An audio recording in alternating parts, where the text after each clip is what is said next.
Jemaat yang dikasihi oleh Tuhan Yesus Kristus, Shalom.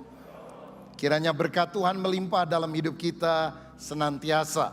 Saya juga mau menyapa saudara-saudara yang beribadah melalui online YouTube GB Battle dan juga melalui Metaverse GB Battle. Biarlah saudara bisa menikmati hadirat Tuhan melalui sarana apapun saudara bisa beribadah.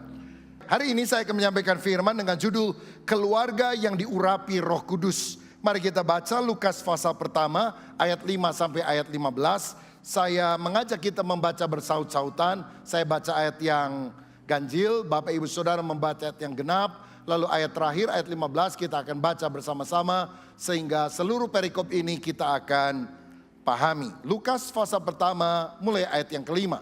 Pada zaman Herodes, Raja Yudea adalah seorang imam yang bernama Zakaria dari rombongan Abia. Istrinya juga berasal dari keturunan Harun, namanya Elisabet. Silakan.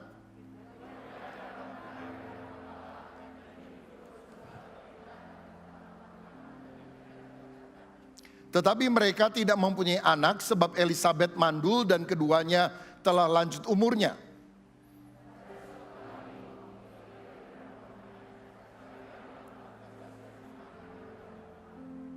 Sebab ketika diundi sebagaimana lazimnya untuk menentukan imam yang bertugas, dialah yang ditunjuk untuk masuk ke dalam bait suci dan membakar ukupan di situ.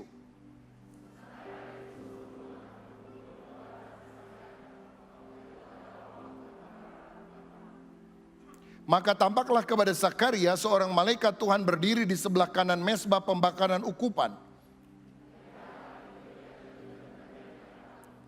Tetapi malaikat itu berkata kepadanya, "Jangan takut, hai Zakaria, sebab doamu telah dikabulkan dan Elisabet istrimu akan melahirkan seorang anak laki-laki bagimu dan haruslah engkau menamai dia Yohanes.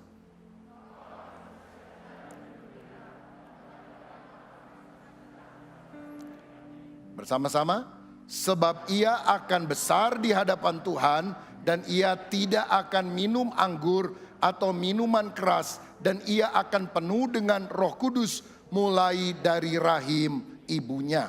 Amin. Saudara sekalian, hari ini adalah hari Pentakosta. Hari Pentakosta adalah hari yang ke-50 setelah Yesus bangkit dari antara orang mati atau Paskah. Hari Pentakosta juga merupakan hari yang ke-10 setelah Yesus naik ke sorga. Pada hari Pentakosta, 120 murid berhimpun di loteng Yerusalem. Tiba-tiba mereka penuh dengan Roh Kudus yang nampak bagaikan lidah-lidah api. Dan mereka mulai berbahasa baru sebagaimana yang diilhamkan oleh Roh Kudus. Murid yang semula ketakutan mendapatkan keberanian dari Roh Kudus. Petrus berkhotbah di hadapan begitu banyak orang. 3.000 orang bertobat, dibaptis. Gereja mula-mula dilahirkan.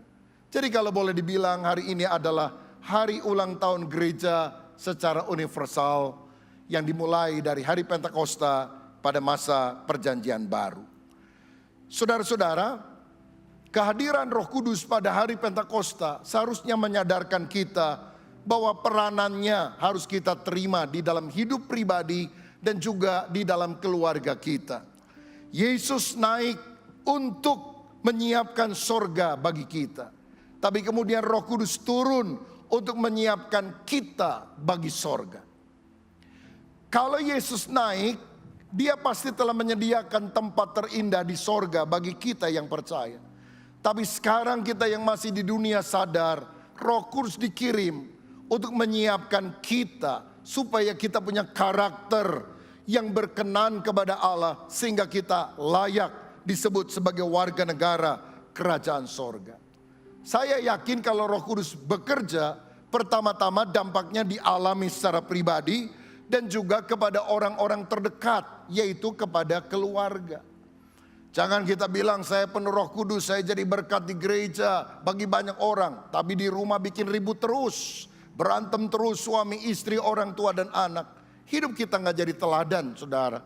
Karena kehadiran Roh Kudus pertama-tama harus dirasakan oleh orang-orang dalam keluarga kita masing-masing.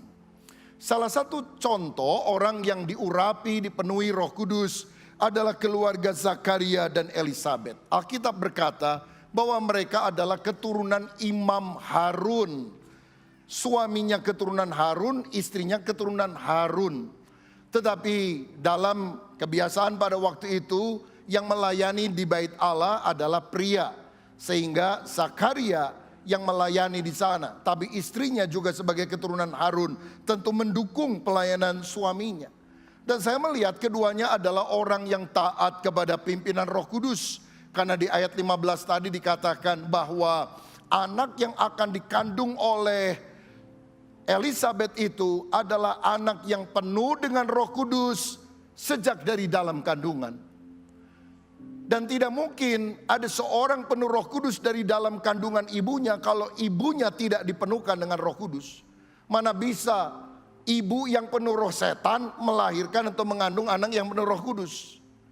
Bahkan kalau kita lihat ayat berikutnya, ketika Maria, saudara daripada Elisabeth ini berjumpa dan menyampaikan salam Maria, dikatakan Elisabeth pun penuh dengan Roh Kudus. Jadi saya melihat bahwa keluarga ini adalah keluarga yang diurapi Roh Kudus. Saudara perlu tahu bahwa walaupun pencurahan Roh Kudus terjadi pada hari Pentakosta lebih kurang 2000 tahun yang lalu, Roh Kudusnya sendiri sudah ada sebelumnya. Bukan hanya pada masa perjanjian baru, juga pada masa perjanjian lama. Bahkan dia adalah Allah yang kekal. Sehingga ketika kita mentaati petunjuk Allah yang kekal, di mana Roh Kudus sekarang mau diam di dalam hati kita, maka kita menjadi pribadi, maka kita menjadi keluarga yang diurapi dengan Roh Kudus. Saya ingin mengajak saudara untuk melihat sekarang apa saja ciri keluarga yang diurapi Roh Kudus. Sambil berkaca dari firman, apakah keluargaku sudah dipimpin oleh Roh Kudus? Dan kalau ada ciri-ciri yang belum dalam hidup kita, kita berdoa, kita rindu, Tuhan pulihkanlah keluargaku supaya dipimpin oleh Roh Kudus Allah sendiri. Yang pertama, keluarga yang penuh Roh Kudus adalah keluarga yang hidup saleh. Ayat 6 tadi berkata, keduanya adalah benar di hadapan Allah dan hidup menurut segala perintah dan ketetapan Tuhan dengan tidak bercacat.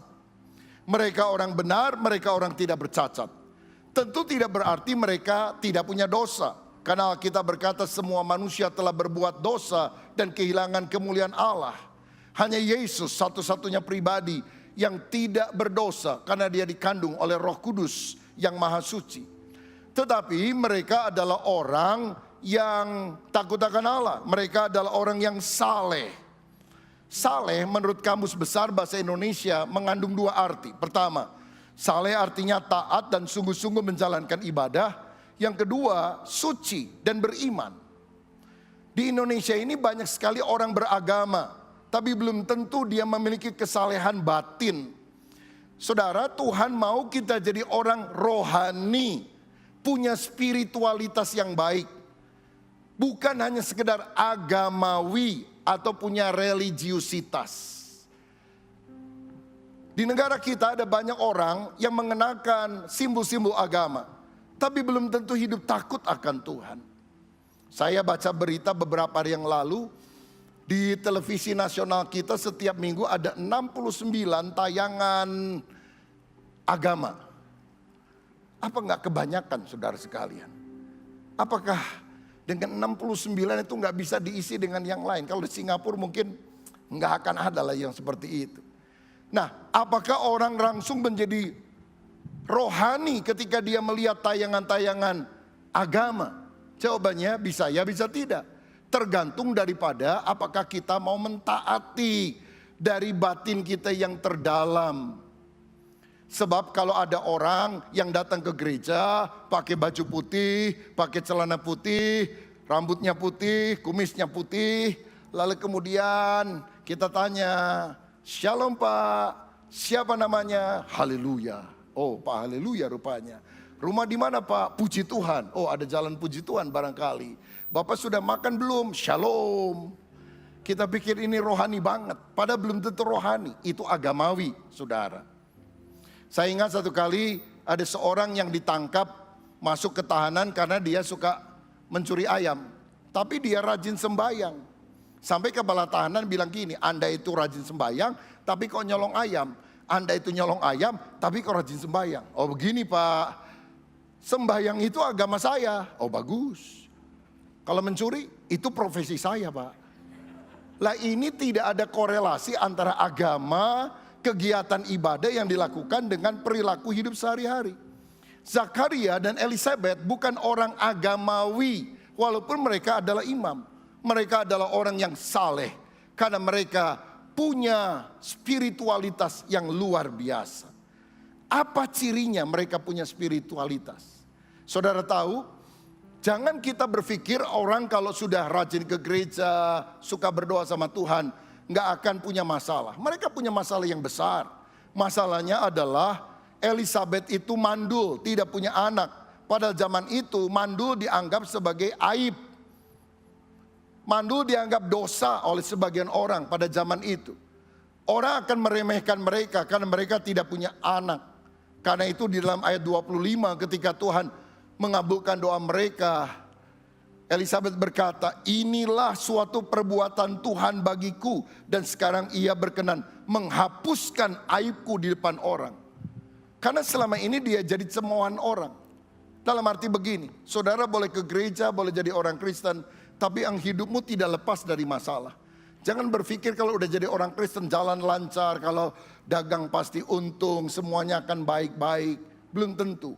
Orang percaya akan menghadapi masalah. Orang tidak percaya juga akan menghadapi masalah. Bedanya apa? Orang tidak percaya menghadapi masalah dan berusaha menang dengan kekuatannya sendiri. Tapi orang yang percaya kepada Kristus menghadapi masalah dengan pertolongan dari Tuhan. Dan dengan Allah kita lakukan perbuatan gagah perkasa, karena dia sendiri yang akan menginjak-injak para lawan kita. Tapi hal yang indah yang saya temukan di sini, inilah ciri orang yang penuh dengan Roh Kudus. Walaupun mereka menghadapi masalah, tapi mereka tetap setia kepada Tuhan. Mereka tetap beribadah kepada Tuhan. Jangan kalau saudara lagi diberkati, lagi maju usahanya, engkau rajin ke gereja, tapi ketika ada masalah engkau lari tinggalkan Tuhan. Saudara sekalian, kita harus sadar, kita menyembah Tuhan karena cinta kepada Dia. Bukan sekedar karena berkat, bukan karena usahamu maju, tapi karena kita cinta sama Tuhan.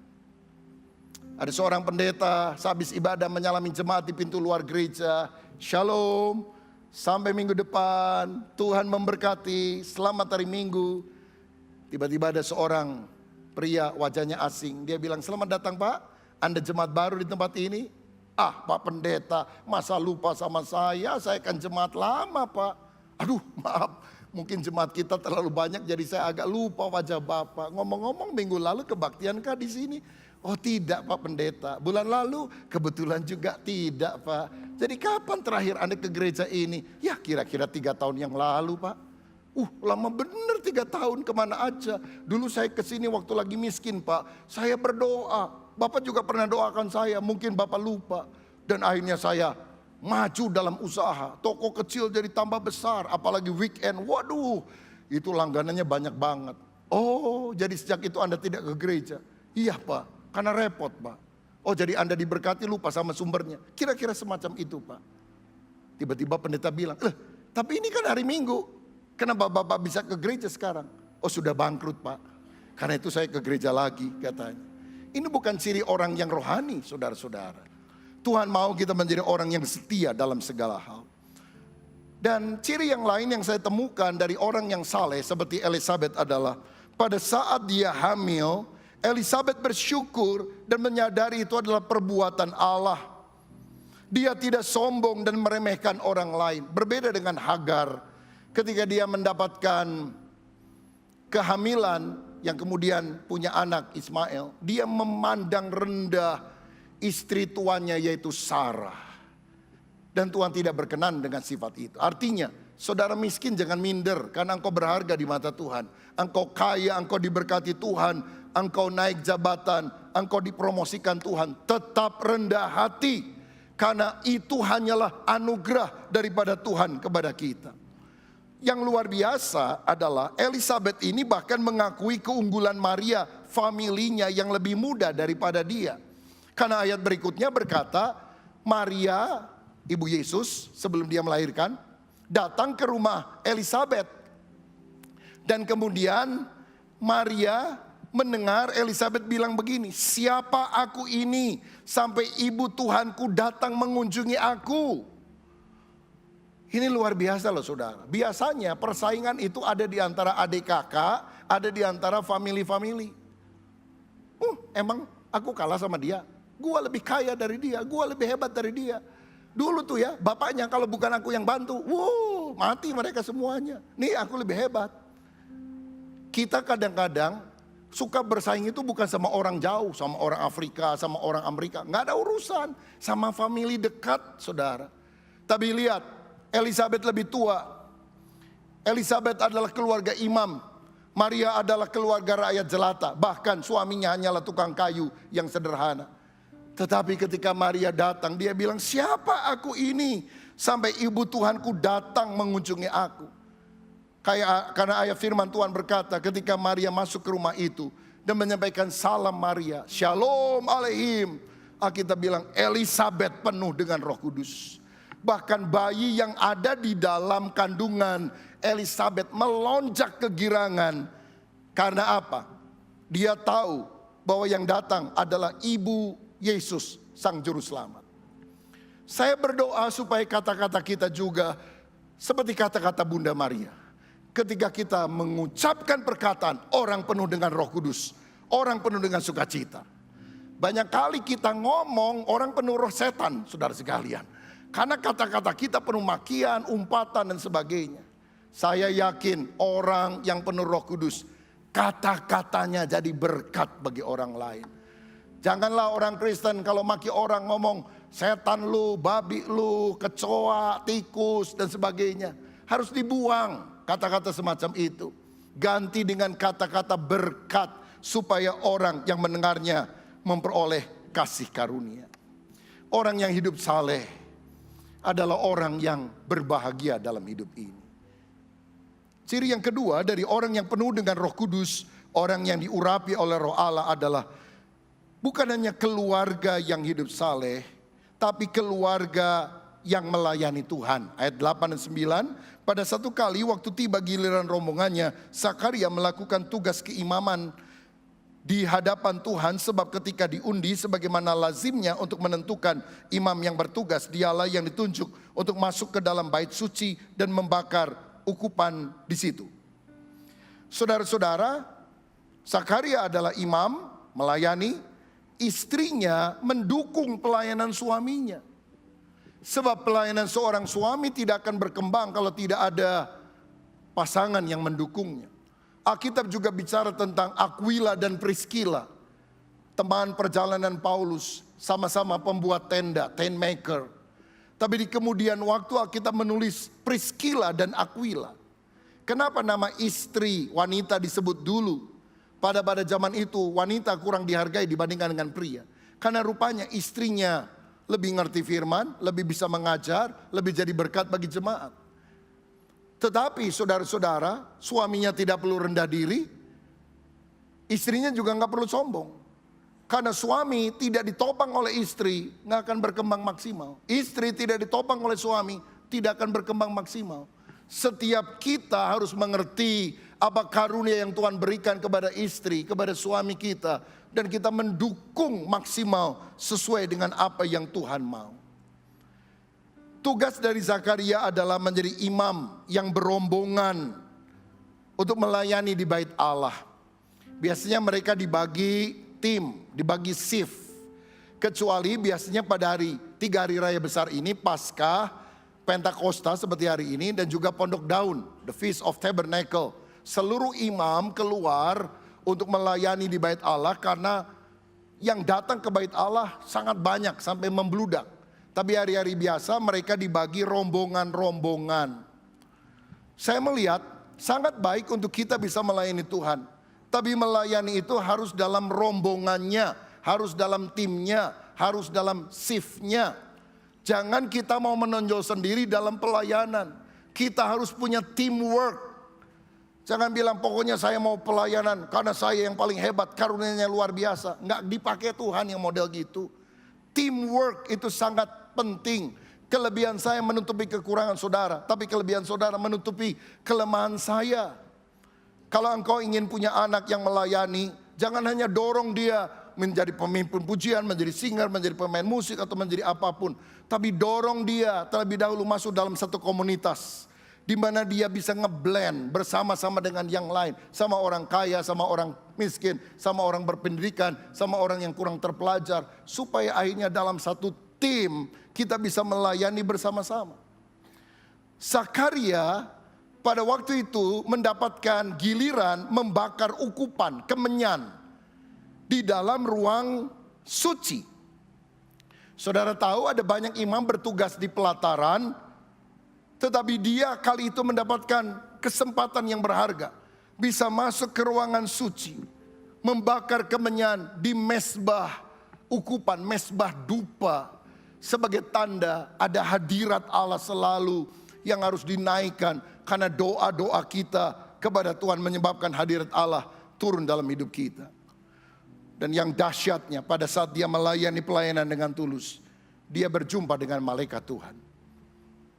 Dan malaikat Tuhan membawa pesan, Zakaria, doamu telah didengar oleh Tuhan.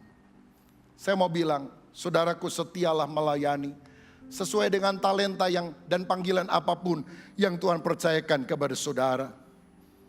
Maka hidupmu akan jadi berkat bagi banyak orang.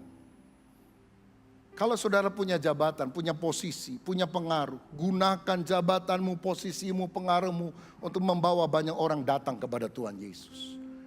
Jangan sukses sendiri. Engkau harus menabur di ladang Tuhan, karena itulah hidup yang berharga. Bukan hanya to take, mengambil dari dunia, tapi to give, memberikan hidup. Karena itulah yang berharga. Apa yang kita miliki akan kita tinggalkan waktu kita mati. Tapi apa yang kita tabur itu kita akan terima pahalanya di dalam kerajaan sorga. Dalam reuni keluarga kami, saya melihat saudara-saudara, 9 semuanya kumpul cukup lengkap. Ayah saya 9 bersaudara, beberapa sudah meninggal, tapi 5 orang jadi pendeta.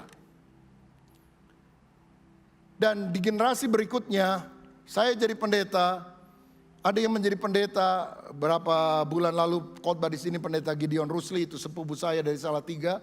Dia juga mengembalakan jemaat yang besar, mungkin gedung gerejanya salah satu terbesar di kota Salatiga, saudara. Dan ada yang di Bali, ada yang di tempat-tempat yang lain. Generasi berikutnya seperti Jessica dan beberapa liftingnya yang lain juga melayani Tuhan. Dan kalau kami kumpul dalam keluarga, kami bersyukur karena kami dipanggil oleh Tuhan untuk melayani. Dan kalau kami ingat-ingat, hitung-hitung, saya pelayanan di Bandung, ada yang di Tasik, ada yang di Jakarta, ada yang di Bali, ada yang di Jawa Tengah, ada yang di luar pulau dan sebagainya. Ribuan, puluhan ribu orang-orang yang sudah kami menangkan melalui keluarga kami untuk kerajaan sorga. Ribuan, mungkin lebih dari 10.000 orang yang sudah dibaptis dan menerima Yesus melalui pelayanan keluarga kami. Tapi kami tidak bisa sombong, karena orang pertama yang Tuhan pakai dalam keluarga untuk memenangkan kami adalah ibu dari nenek saya. Dia bertobat mendengar Injil di Pangkalan Bun di Kalimantan Tengah. Seorang misionaris datang ke sana. Suaminya marah, anak-anaknya gak suka. Tapi dia rajin ibadah, datang. Dia bersaksi. Walaupun dicela, diolok, dia bersaksi. Satu demi satu anggota keluarga kami dibaptis.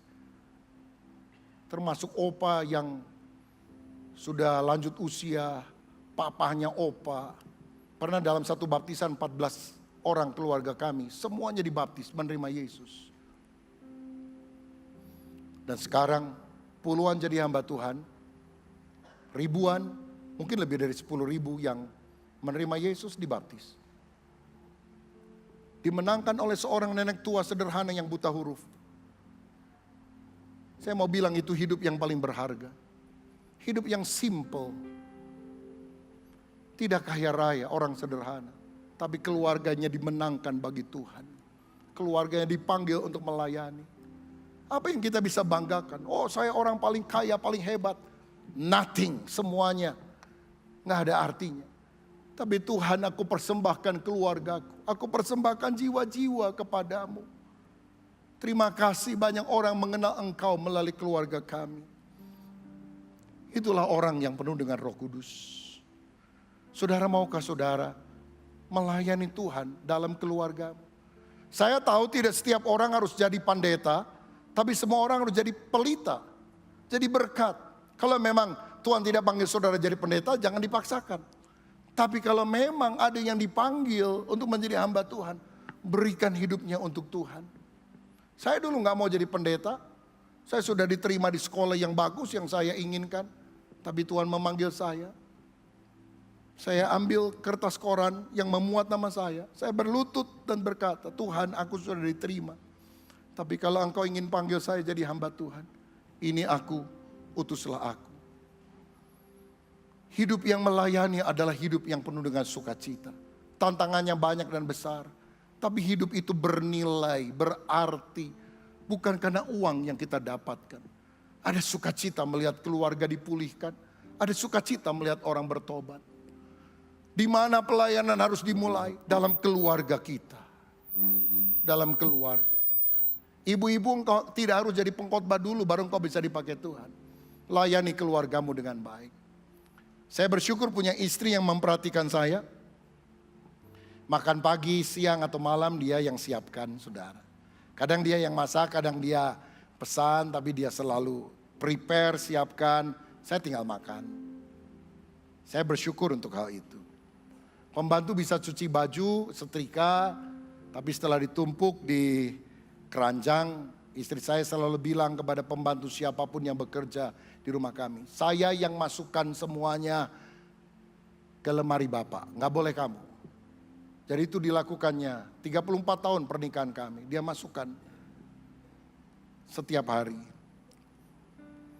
Di ruangan tidur kami ada meja. Saya kadang suka ngetik, persiapkan khotbah di sana. Dan waktu lagi ngetik, konsentrasi gitu, saya haus. Saya minum. Selalu ada 2 cangkir, saudara-saudara, yang selalu terisi air. Dan waktu saya minum, airnya hangat. Berarti baru disiapkan. Saya kadang-kadang gak sadar kapan isinya diisi. Tapi istri saya menyiapkan hal itu. Dia kadang berkhotbah dan sebagainya. Tapi buat saya, pelayanan dalam keluarga adalah pelayanan yang tak tergantikan. Kami punya kelemahan, kami bukan orang yang sempurna. Tapi pelayanan itu harus mulai dari keluarga.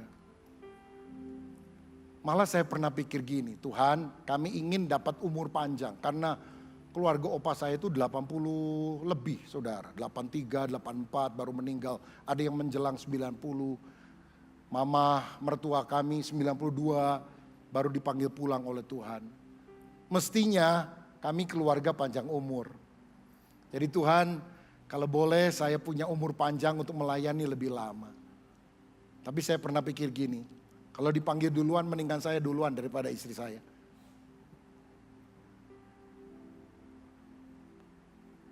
Ibu-ibu, jangan hanya sibuk di luar. Layani suamimu. Dengan air minum yang ada, dengan makanan yang ada, dengan pakaian, dengan rumah yang rapi. Saudara boleh pergi ke panti asuhan, panti jompo, nyuapin anak yang gak punya bapak dan sebagainya. Gak ada artinya kalau engkau tidak jadi berkat dalam keluarga. Mulai dari keluarga. Itu yang tidak dilihat orang lain. Saya belum pernah khotbah ini, saudara. Istri saya juga mungkin belum pernah mendengar hal ini. Tapi saya bersyukur. Karena itu pelayanan. Itu pelayanan. Jangan yang muluk-muluk, wah hebat ya ini dan sebagainya. Maukah kita melayani keluarga kita? Itu ciri orang yang penuh dengan Roh Kudus. Bukan hanya suaranya keras, teriaknya hebat, suaranya bagus, khotbahnya lantang. Mulai dari keluarga. Ciri yang ketiga dari keluarga yang diurapi Roh Kudus adalah keluarga yang berdoa. Ayat 13. Tetapi malaikat itu berkata kepadanya, jangan takut hai Zakaria, sebab doamu telah dikabulkan dan Elisabet istrimu akan melahirkan seorang anak laki-laki bagimu dan haruslah engkau menamai dia Yohanes. Saudara, keluarga yang penuh Roh Kudus itu berdoa, mengandalkan Tuhan. Percaya bahwa rencana Tuhan dan waktu yang terbaik itu berasal dari Tuhan. Zakaria sudah tua, tapi waktu dia melayani dengan tulus, malaikat datang kepada dia. Saya percaya perkara supranatural kadang-kadang menyeruak dalam hidup kita tanpa kita pernah duga hal itu akan terjadi. Saya berapa hari lalu mendengar di televisi, saudara, ada seorang artis Indonesia main film horor supaya dia lebih menghayati, katanya minta dibuka indera-inderanya supaya bisa melihat setan dan sebagainya, supaya lebih menghayati. Saya nggak mau seperti itu. Saya ingin melihat Tuhan dan kemuliaannya. Dan kadang-kadang waktu hati kita melayani dengan tulus, Dia bisa menghadirkan diri dan membawa pesan ilahi. Zakaria, doamu telah dikabulkan oleh Tuhan. Oh, betapa bahagianya kalau Tuhan menyampaikan hari ini, saudara yang sedang sakit dan belum sembuh, engkau yang sedang punya masalah keluarga, engkau yang punya hutang dan belum bisa terlunasi. Pada waktu hari ini engkau berdoa dan Tuhan berbisik di telinga hatimu, anakku, hari ini aku mengabulkan doamu. Itu segala-galanya, saudara. Tuhan berpihak pada kita. Dan itu terjadi waktu kita berdoa dengan segenap hati. Tahukah saudara, Zakaria itu artinya Tuhan telah mengingat. Dan saya mau bilang, Tuhan mengingat pergumulanmu. Tuhan mengingat engkau pernah berdoa dan menangis dan bercucuran air mata. Tuhan tidak melupakan saudara. Tuhan mengingat engkau.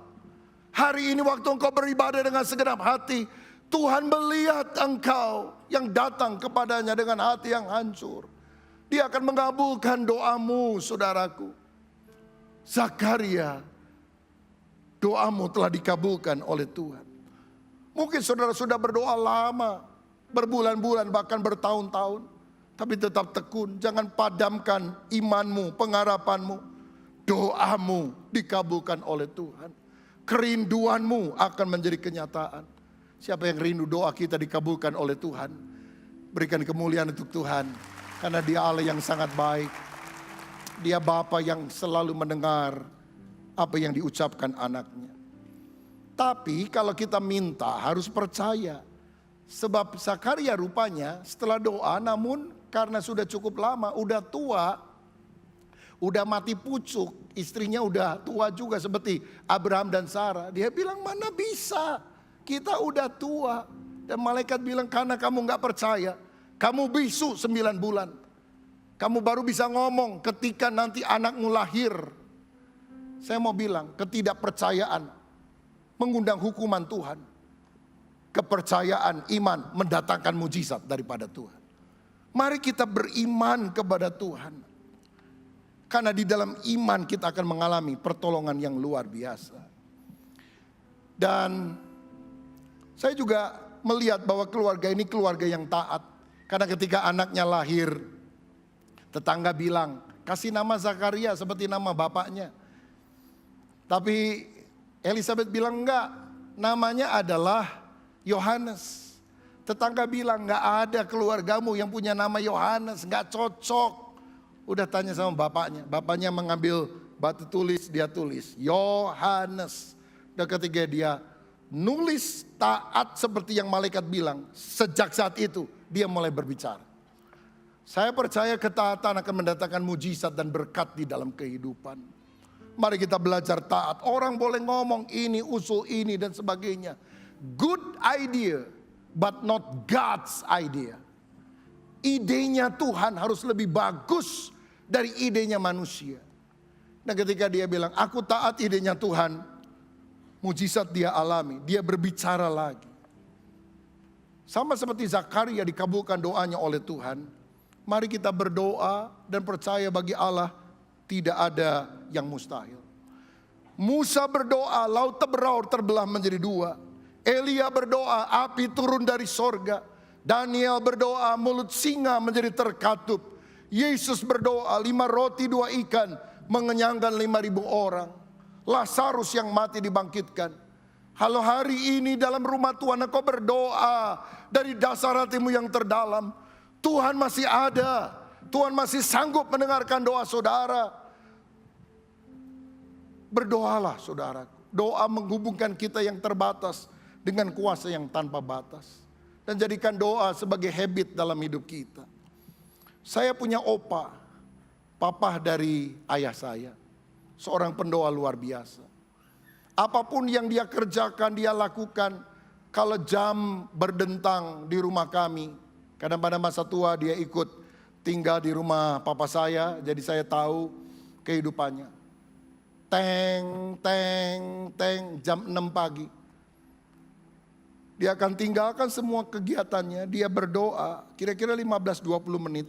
Dan saya selalu tahu karena dia gak pernah doa dengan tertutup mulutnya. Dia selalu berdoa dengan bersuara, nyanyi satu lagu, menyembah Tuhan, lalu berdoa untuk 9 anaknya, 9 menantunya, dan 20 lebih kalau gak salah cucu-cucunya waktu itu. Dan di antara nama-nama cucunya, nama saya juga disebut.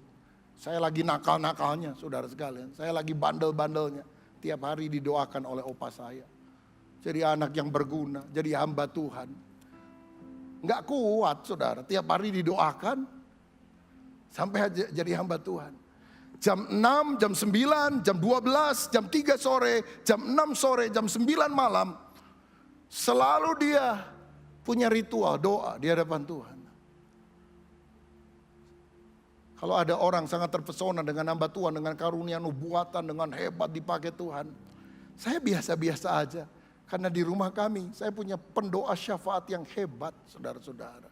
Saya belum pernah lihat ada orang yang punya ketekunan doa seperti itu. Dan kalau keluarga kami dipakai Tuhan, itu karena ada orang yang mendoakannya. Ada orang yang menaburnya. Sukses itu enggak ujuk-ujuk jadi, enggak saudara. Ada benih yang telah ditabur oleh para pendahulu kita. Maukah engkau menjadi keluarga yang berdoa? Doa luar biasa. Zakaria dan Elizabeth berdoa. Mereka punya anak pada masa tua. Berapa bulan lalu saya dan istri ada di Jakarta dengan anak kami yang kecil. Makan di Plaza Indonesia. Dan setelah selesai makan, jalan-jalan sedikit. Ya lihat-lihat saudara supaya perut gak terlalu buncit begitu. Lalu kami belok ke kanan ke salah satu lorong pertokoan yang ada. Ada orang manggil nama saya, Rubin katanya. Saya noleh, siapa ya, saya agak lupa. Oh rupanya ini keluarga dari Tasik saudara-saudara. Sudah lama pindah ke Jakarta. Saya anaknya ini, oh iya. Gimana sekarang, tinggal di mana, apa kabar? Sudah berapa lama menikah, anak berapa? Dia bilang saya belum punya anak Pak. Udah berapa tahun menikah? 7 tahun. Roh Kudus menggerakkan saya di pertokoan itu. Saya bilang mau gak saya doakan kamu saat ini? Di mana? Ya di sini. Saudara-saudara, saya bilang oh ya mau. Jadi kami berdoa, saya tumpang tangan, saya bersuara dengan lantang. Saya gak peduli orang lalu lalang. Mereka gak kenal saya juga gak kenal mereka. Pokoknya saya doa, saudara. Ada hadirat Tuhan di sana. Anak saya foto. Saya berdoa supaya Tuhan menganugerahkan keturunan kepada mereka. Amin, selesai bulan depan. Rupanya orang itu cari-cari WA saya. Dia dapat, dia bilang, saya WA hanya ingin mengucapkan terima kasih. Karena beberapa saat setelah kita ketemu gak sengaja di sana. Saya pergi ke dokter. Dan istri saya dinyatakan hamil. Saya berdoa supaya ini akan menjadi anak yang lahir dengan baik, dengan lancar oleh anugerah Tuhan. Kalau saya lewatnya ke kiri gak ketemu tuh saudara sekalian. Kalau saya langsung, kita jalan juga gak lama, paling 5-10 menit saudara. Kalau saya bilang ayo pulang yuk, udah ngantuk, gak ketemu. Ada peristiwa yang tampaknya kebetulan, tapi ada perjumpaan ilahi yang Tuhan bisa lakukan. Dan kalau engkau mempercayai hal itu, mujizat masih terjadi saat ini. Tuhan bisa angkat pada waktunya. Kalau Tuhan tutup pintu berkat untuk saudara, tidak akan ada orang yang bisa membukanya. Tapi kalau Tuhan buka pintu berkat hari ini untuk saudara, tidak akan ada orang yang bisa menutupnya. Dalam nama Tuhan Yesus, terbukalah pintu berkat untukmu. Terima berkat, terima mujizat, terima pertolongan Tuhan, terima jawaban doa. Percaya masih ada mujizat bagi orang yang beriman. Koordinator ibadah kami bilang, Bapak tahu nggak? Tiap tahun kan kita bikin agenda pembacaan Alkitab setiap tahun. Kejadian sampai Wahyu. Dia udah ikut Pak. Dia terima sertifikat tiap kali tahun. Kejadian sampai Wahyu selesai kita kasih sertifikat dari gereja. Dia sudah 7 kali baca Alkitab. Perjanjian lama, perjanjian baru. Dan orang itu bilang, itulah kekuatan saya ketika saya mengalami beban yang begitu berat. Ada firman yang menguatkan. Ada doa yang dipanjatkan. Saudara mau mengalami mujizat? 100 M. Baca Alkitab. Baca Alkitab sekali aja nggak beres. Mau mujizat 100 M gimana? Doa, baca firman. Saya tahu pengalaman kita berbeda. Tapi ketika dasarnya doa dan firman, kekuatan ilahi mengalir. Yang terakhir, yang keempat, keluarga yang diurapi Roh Kudus, cirinya adalah keluarga yang melahirkan keturunan ilahi. Ayat 15, sebab ia akan besar di hadapan Tuhan dan tidak akan minum anggur atau minuman keras, dan ia akan penuh dengan Roh Kudus mulai dari rahim ibunya. Yohanes besar di hadapan Tuhan. Inilah ciri keluarga yang penuh Roh Kudus, melahirkan keturunan ilahi. Saudaraku, kalau engkau punya anak, doakan bukan hanya besar di hadapan manusia, hebat di depan dunia, tapi besar di hadapan Tuhan. Yohanes itu orang biasa. Dia orang sederhana, pakaiannya bulu unta, makan belalang. Saudara-saudara, tapi dia adalah orang besar di hadapan Tuhan. Yesus bilang, di antara semua manusia yang pernah dilahirkan dari seorang wanita, tidak ada yang lebih hebat dari Yohanes Pembaptis. Walaupun matinya memperhatinkan, dipancung kepalanya, dibawa sebagai hadiah Herodes untuk istrinya Herodias atas permintaan anaknya Salome. Kelihatannya menyedihkan, tapi di hadapan Tuhan dia orang besar, dia orang hebat. Kalau engkau punya anak, jangan hanya sekolahkan di sekolah unggulan, dikasih les macam-macam, hebat, guru terbagus, sekolah terbagus, bagus. Tapi didik anakmu takut akan Tuhan. Kalau enggak dia makan hati loh saudara. Jadi orang yang rindu, anakku harus besar di hadapan Tuhan. Bukan hanya sukses di hadapan manusia, dia harus jadi besar di hadapan Tuhan. Dia mengenal Tuhan, dia dipakai oleh Tuhan. Seperti Yohanes, tidak minum anggur, penuh Roh Kudus, membuat umat Tuhan berbalik kepada dia. Dan dialah yang memperkenalkan Yesus kepada orang banyak. Saudara tahu kenapa Tuhan tidak segera mengabulkan doa Zakaria dan Elizabeth supaya mereka punya anak? Karena ternyata anak ini akan menjadi full rider, pendahulu dari Yesus. Sehingga ketika Yesus akan muncul, Yohanes yang memperkenalkan, inilah anak domba Allah yang mengangkut dosa seisi dunia. Jadi dia mesti lahir agak sejaman dengan Yesus. Hanya beda mungkin selisih setengah tahun. Enggak 10 tahun, 20 tahun lebih awal dari dia. Pikiran kita terbatas, tapi waktu Tuhan yang terbaik. Dan yang muncul adalah seorang anak yang bilang, percaya kepada Yesus. Dia anak domba Allah yang mengaku dosa seisi dunia. Orang-orang mengenal Yesus karena pertama kali yang mengintroduce, memperkenalkan adalah Yohanes Pembaptis.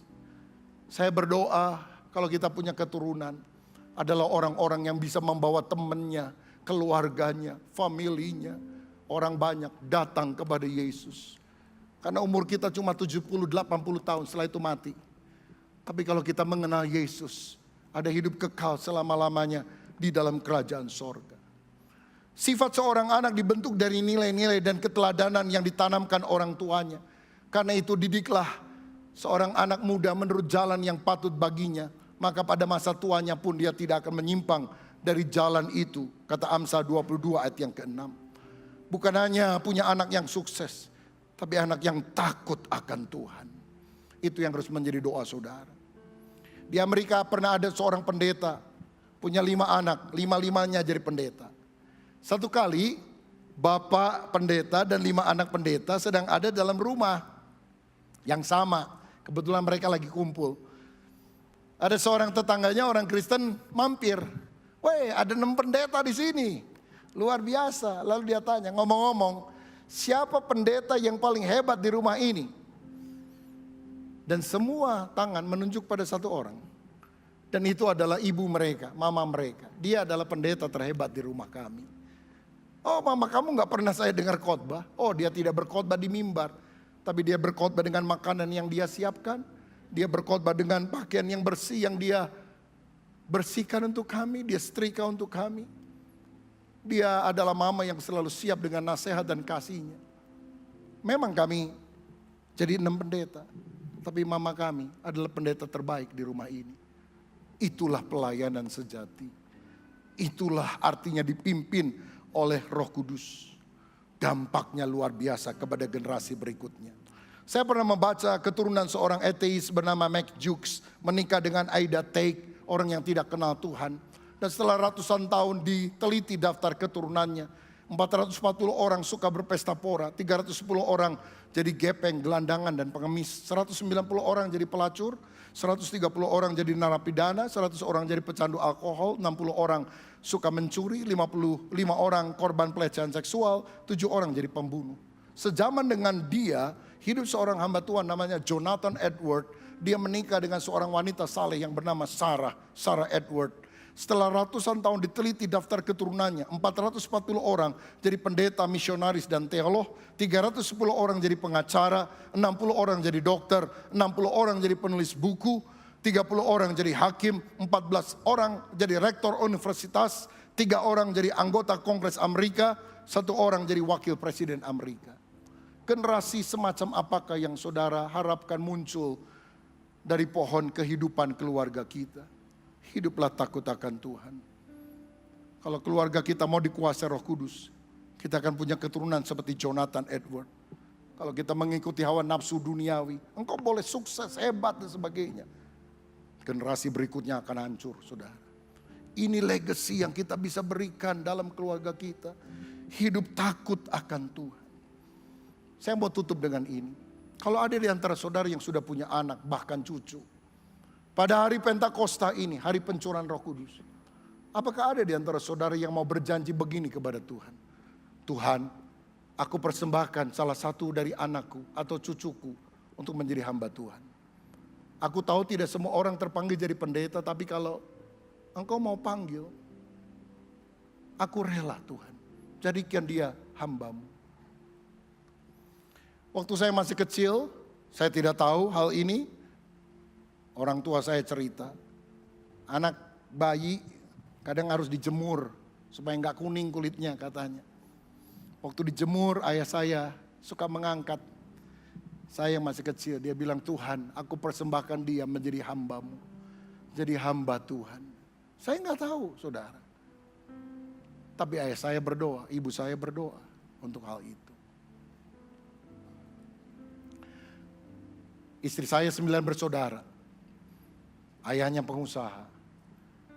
Tidak ada di antara keluarga yang jadi pendeta.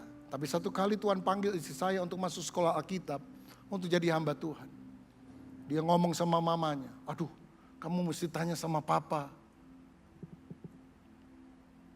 Tapi kalau mama sih setuju. Karena tanpa ada orang tahu, mama pernah doa, Tuhan, salah satu anakku dari 9 ini, kalau bisa ada 1 jadi hamba Tuhan. Doa seorang ayah dan ibu yang sungguh-sungguh, itu didengar loh oleh Tuhan. Mungkin anakmu, cucumu gak tahu. Tapi kalau hari Pentakosta ini, engkau bernasar mempersembahkan, bukan korban bakaran, tapi salah satu anggota keluargamu, pakai dia untuk besar di hadapan Tuhan. Doamu akan dikabulkan oleh Tuhan. Saya dipercaya menjadi ketua sinode, salah satu sinode terbesar di Indonesia sekarang. 6.600 gereja lokal di 27 negara, 3 juta lebih anggota jemaat di seluruh dunia.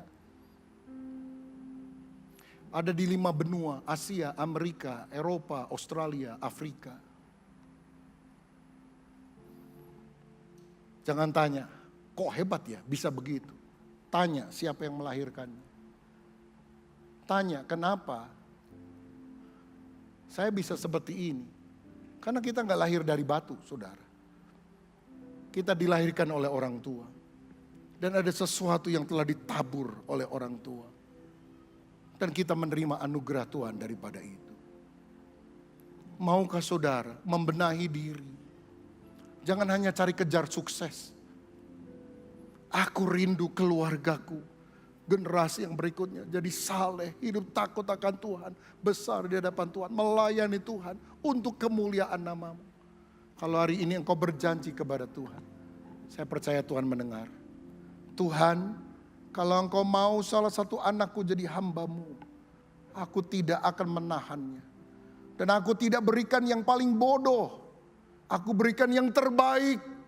Karena jika engkau adalah Tuhan, engkau layak menerima yang terbaik dari hidupku. Kalau itu doa saudara, ucapkan hari ini. Roh Kudus akan hadir dan membawa keluargamu menjadi keluarga yang dipakai Tuhan secara luar biasa. Tuhan Yesus memberkati kita semuanya. Haleluya. Mari kita berdiri bersama.